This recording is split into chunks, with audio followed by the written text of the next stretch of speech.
من هجوس القصايد تهنية بالفوايد لك نسيم بن حامد حين قد جاك مولود. أو جعل بالعمر خالد حسب ما الاسم واعد لك يكون المساند تلتقي الجهد مردود.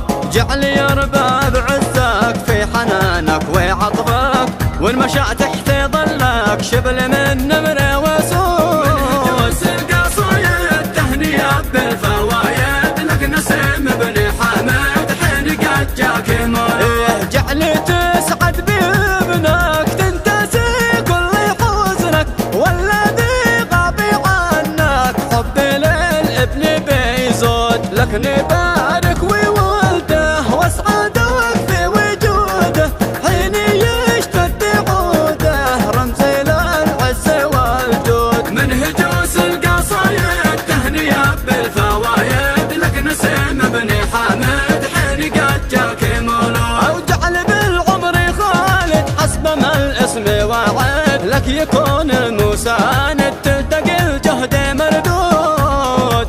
جعل يا رباب عزك في حنانك وعطفك والمشى تحت ظلك شبل من نمر وسود. من هجوس القصايد تهنية بالفوايد لك نسيم بن حامد حين قد جاك مولود. جعل تسعد بابنك تنتسي كل حزنك والذي غاب عنك حب للابن بيزود. لك نبارك وولده واسعدك في وجوده حين يشتد عوده رمز للعز والجود. من هجوس القصايد تهنية بالفوايد لك نسيم بن حامد حين قد جاك